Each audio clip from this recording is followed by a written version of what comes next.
week we read in Isaiah chapter 61 verse 4 how the Lord is able to rebuild the ruins in our life, devastations and desolations in our life. In continuance with that, we can see the Lord has rebuilt the lives of so many people in the Bible. So many people were blessed because of that. Lazarus was dead for 4 days, but the Lord made him to come back alive in his name, and he was alive and a witness to many, many thousands of people. In the same way, the Lord blessed so many of them. Ruth was given a second life, a blessed life, which was a great blessing. And Ruth, a Moabite woman who can never even enter the temple of God for generations together, was given a place in the ancestry of Jesus Christ. She was an ancestor of David. Rahab, the same way, she was a prostitute, but her life was rebuilt and she found a place in the ancestry of Jesus Christ. In the same way, we can read on and on and on. Job's life was rebuilt. The man at Bethesda was healed. The demon-possessed child, the demon-possessed son was healed instantly. He was delivered instantly. In whatever way your life is in ruins, maybe because of so many problems in this world, because you do not have any peace at all, because of bad habits, because of addictions, because of frustrations, depressions, whatever it be, the Lord is able to change those ruins completely, rebuild the ruins. We saw that instead of clinging on to the ruins in our life, we should leave those ruins, rise up and go to Jesus. When Jesus wants to rebuild the ruins, He will take away all the rubble from our lives. He will loosen up everything. He will just pick what is needed and leave what is unnecessary. He will bring in new things, new stones to rebuild the city. In Nehemiah chapter 2, when we read, Nehemiah is so burdened because the city of Jerusalem, the wall of Jerusalem is in ruins. Jerusalem was a fortified city, but when the kings came and invaded Jerusalem, because of the sins of the people, it was given up to the enemy kings. And Nehemiah was working in the palace of the enemy king, in the palace of an heathen king. But then Nehemiah was filled in his heart with great burden. He was crying for days together. He was saying in Nehemiah chapter 2 verse 3, 17 and 20, we read, he was praying saying, Lord, our city is in ruins, your temple is in ruins, the wall is to be rebuilt. There is no wall at all around the city. Please will you help us? He pleaded unto the Lord, and what did the Lord say? The Lord gave Nehemiah grace and favor in the eyes of the king. Nehemiah worked in the palace of the king as a cupbearer, but then when he went to the king saw the face of Nehemiah, the countenance of Nehemiah, and he said, Nehemiah, you're looking odd, you're looking sad today. What is the problem? And then Nehemiah said, my king, I cannot be at peace here. I cannot live in joy here because my city, my hometown, my capital city, my nation is in ruins. And the king asked Nehemiah, what are you intending to do? Nehemiah said, I want to go back there and rebuild it. And you know what happened?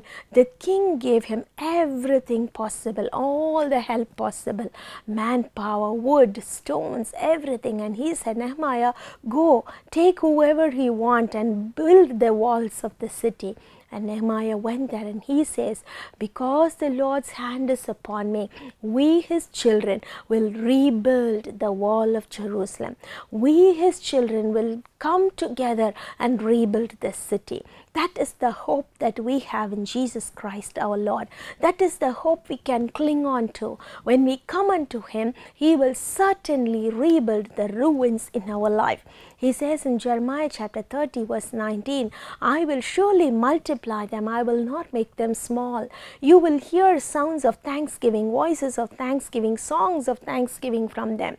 You will no more hear the cries of ruined cities from them. What is the distinctive markings of a ruined city? Animals will haunt the city. Satanic forces will be there. A ruined city is certain to be haunted in many places because of the deaths, because of the cries that had happened there already. And another thing in a ruined city is you will not get any source of livelihood in a ruined city. You will not be able to live there because there will not be any covering, there will not be any proper place to live, there will not be people there to live with you. You cannot get water, food or anything at all to survive there. It is more of a desert, it is more of a desolation. When you see so many old ruined cities of this world, you can understand that easily. It is all left to be destroyed. It is just left alone where no man ever ventures into it. In the same way, our life, there are so many parts that are ruined. But then the Lord says, when this ruined city is given up in my hands, I will rebuild it according to my desire. I will rebuild it with new stones. I will fill it again with people. I will fill it again with songs of thanksgiving. I will take away all the emptiness from that place. I will take away all the things that are lost in that place. I will take away all the evil forces from that place. Instead, I will fill it with cheer. Instead, I will fill it with joy, he says. My beloved people, today, just like the man at Bethesda, just like the Moabite woman Ruth, just like Mary and Martha, just cast everything upon him. Tell the Lord Jesus, Lord, please rebuild my ruins. There are three ways in which the Lord can rebuild the ruins in your life.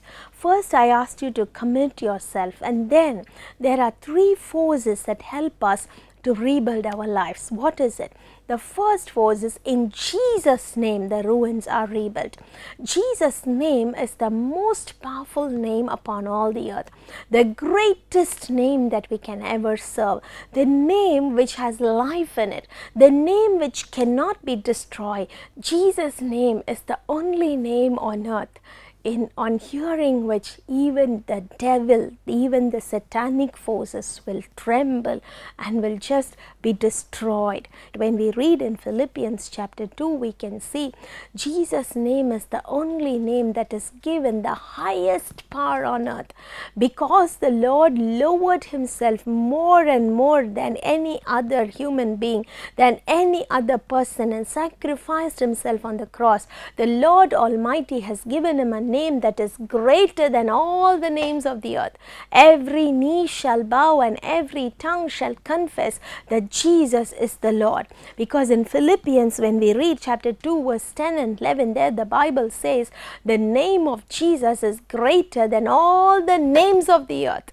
All the names of the earth. In the same way, when we read in Acts chapter 3 verse 16, Acts chapter 4 verse 12, there is only one name that can save us from our sins, and that is the name of Jesus. There is only name that can give us healing, and that is the name of Jesus. When Peter and John went into the temple to pray, they looked upon the crippled man and said, in Jesus' name, rise up and walk, and he walked. Still we see so many miracles happening in Jesus' name, because the name of Jesus alone is the greatest name on the earth.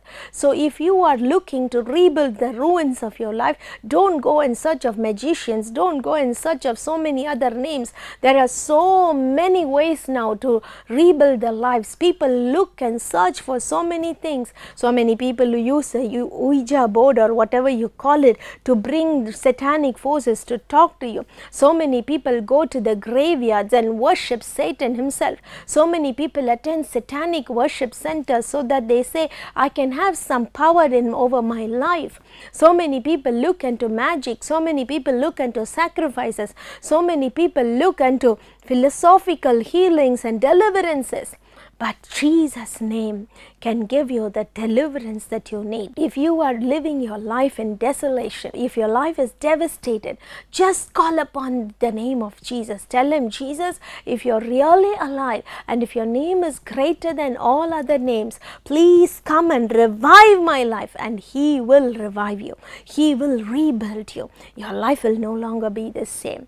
And secondly, the greatest force that can rebuild your life is the word of of God. In Hebrews chapter 4 verse 12 we read the word of God, the word that is given to us is the living word, is a word which is not dead. It is a powerful word. It is sharper than the two-edged sword. It divides asunder the soul and the spirit. It divides the bone from the marrow, because the word of God can know, it can understand all that is in your human body, all that is in your human brain, all that is happening around you. There is no situation that is beyond the reach of the word of God. The word of God is given to us as a gift. The Bible is a treasure that is given to us. You can read any subjects in the Bible. You can understand any subject based on the Bible, because the Bible is alive. When we read in John chapter 1, the Bible says the word was God and the word was with God. Because the word itself is God, Jesus is the living word. When we trust in the word, every word acts in our life as a source of blessing, as a pump of living water, as a pump of blessing. Many people just reject the word of God. They say this is all the stories of people who wrote it so many thousands of years ago. Even though if you think there are stories, just remember these are all true events. The other day I was just browsing through and I happened to see an article that said Esther's and Mordecai's graves are still present in Iran. There is so much of proof. When we read about Esther in the Bible, many people do not believe it at all. They say it is just like folklore. They all lived years past. Kings and queens and prophets and kingdoms which existed so many years ago. All these are stories, fables, they say. But it's not the truth. The Bible is the only book that has been proved 100% true, both historically and scientifically. You can never deny what is written in the Bible. And when we read the Bible, every word goes into us as a living source of power, as a living source of comfort, as a living source of wisdom, as a living source of deliverance. The word of God gives you the power to resist. The word of God gives you the power to fight against the devil. The word of God gives you the power to strengthen yourself when you are weak. The word of God revives you. Psalm 119, when we read verse 25, verse 93, verse 116, there the psalmist says, your word gives me life. Your word revives me from destruction. Your word alone makes sure that I am alive. So whatever your situation might be, just cling on to the word of God. Read the word. Every promise is true. Every promise that is written in the Bible can be fulfilled in your life also. If you don't have money and if you go to work and still if you don't have any blessing, just read the word again and again every day. Just cling on to him. Tell the Lord, Lord, please fulfill these promises in my Bible. As you increase your Bible reading, as you keep on reading the word of God, every word will be proved true in your life. Every word will come true in your life. People will start looking at you and say something different is happening in your life. Your countenance will change. Your body will change. Your healing will happen. Your health will be restored. All your fear will be gone. All sorts of depressions will go away. The Lord will comfort you. The peace of the Lord will fill you. When we read in the Bible says, man shall not live by bread alone, but by every word that proceeds from the mouth of God. So every word will act as a powerful source of blessing in your life. It will help you to remove the rubble and rebuild your life once again. Finally, the greatest source of blessing, the greatest source of rebuilding is the Holy Spirit. The Holy Spirit is God himself. The Holy Spirit is the comforter who is given to us.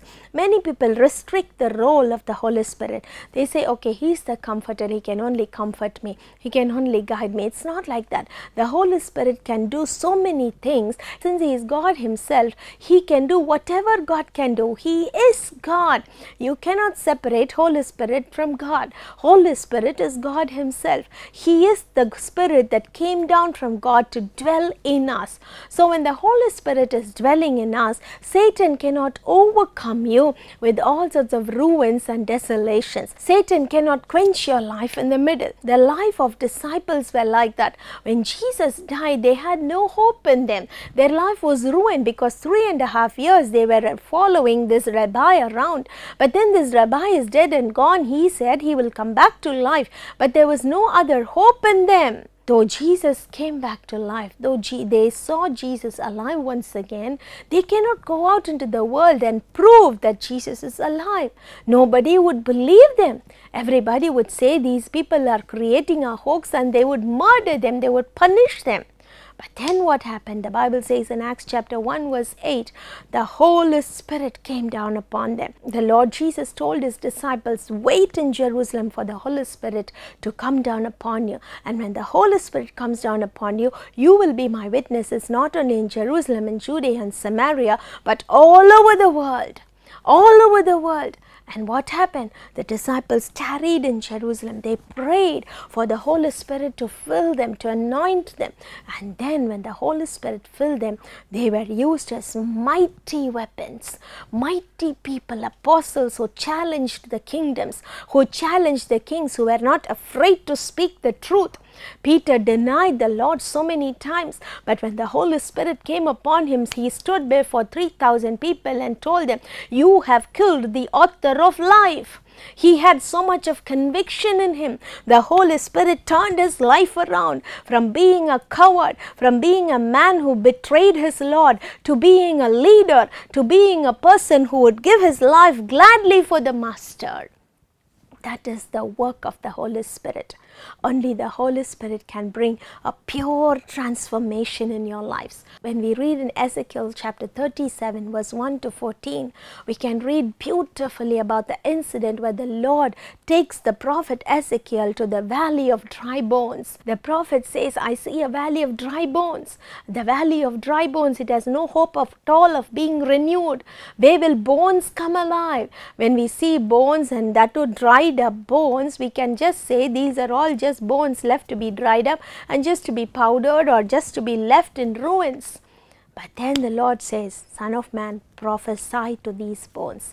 What did the prophet prophesy? He prophesied life into them. He prophesied word into them. He prophesied flesh and sinews and skin over them. And they all stood up as a mighty army.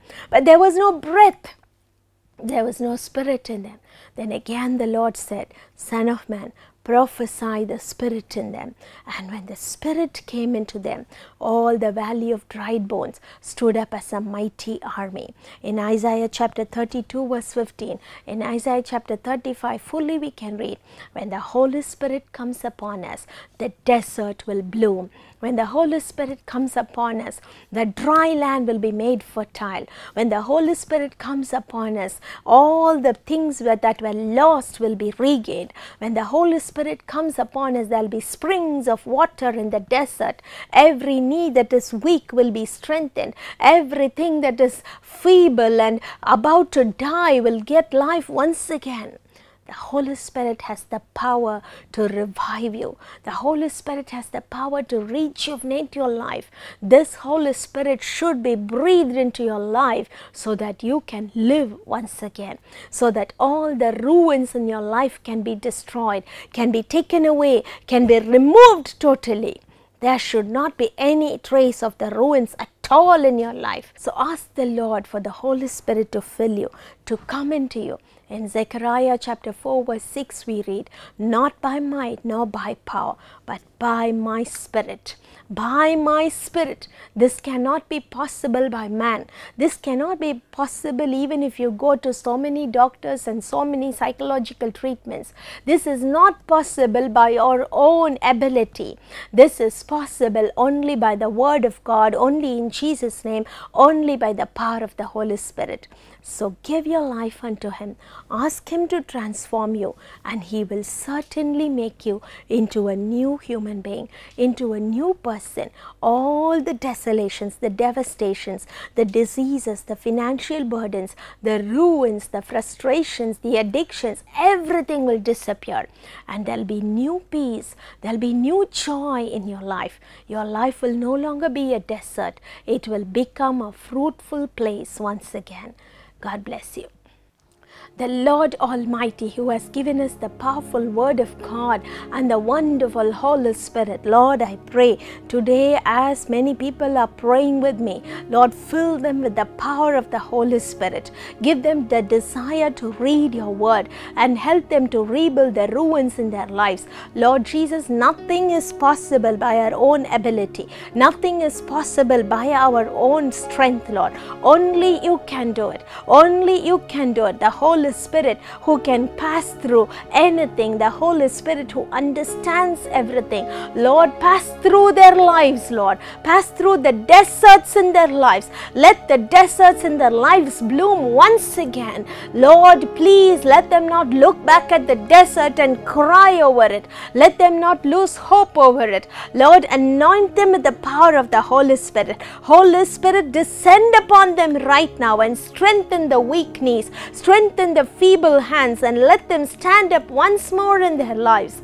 Lord, I beg you to please fill them, Lord. Beg you to please fill them. I plead unto you that the power of the Holy Spirit will work in their lives. Please bring them the joy and peace that He gives. Please bring them the blessings of the Spirit and make them to see joyful days once again. Let the days of their mourning end very soon. In Jesus' name, I claim all these blessings for them. Amen.